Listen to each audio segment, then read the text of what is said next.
दोस्तों आज हम एक्सेल के बिल्ट इन फंक्शन का यूज़ करना सीखेंगे। बिल्ट इन फंक्शन एक्सेल के बने बनाए फंक्शन होते हैं जिनका यूज़ रोज़मर्रा लाइफ में काफ़ी इस्तेमाल में आता है। यहाँ आप एक शीट देख सकते हैं जिसमें मंथ दिया हुआ है जैन, फेब, मार्च, अप्रैल और इसकी सेल्स दी हुई है। जैन में सेल्स, फेब में, मार्च में और अप्रैल में। अगर हमें टोटल सेल्स निकालना है इसके लिए हम सम का फंक्शन यूज करेंगे। सम के फंक्शन का शॉर्टकट की है ऑल्ट इज इक्वल टू। जैसे ही आप alt is equal to press करेंगे ये सारा रेफरेंस ऊपर की जितने भी सेल रेफरेंस है उसको सिलेक्ट कर लेगा। आप इंटर प्रेस कर दें, ये आपके पास टोटल सेल्स आ गई। अगर आपको एवरेज सेल निकालना है, एवरेज सेल के लिए फॉर्मूला है एवरेज, और इसके लिए आप प्रेस करें इज इक्वल टू और आप टाइप करें एवरेज। आप टैब की प्रेस कर देंगे तो भी एवरेज आ जाएगा, पूरा आ जाएगा। और आप इसके सिलेक्शन कर लें और इंटर प्रेस कर दें, ये टोटल एवरेज सेल्स आ गई हमारे पास।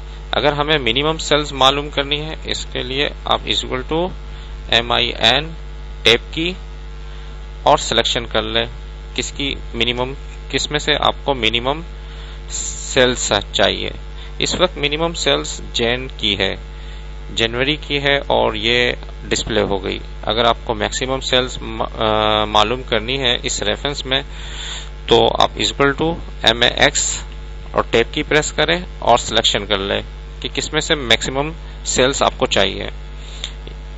मार्च में $829 है, इसने शो कर दिया। अगर आपने मालूम करना है आज डेट की डेट तो इसके लिए फंक्शन टुडे यूज होगा। Is equal to today, tab की प्रेस करें, एंटर कर दें, ये आपके पास आज की डेट आ गई। अगर आपने टोटल रिकॉर्ड्स मालूम करने हैं इसके लिए काउंट यूज होगा।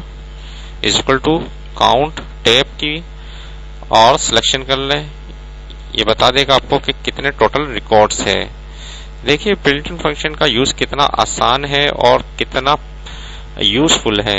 आप इसको अपनी रोजमर्रा जिंदगी में यूज करें और काफी आपको इस्तेमाल में आएगा। Thanks for watching. Next lecture में हम किसी और टॉपिक के साथ मिलते हैं।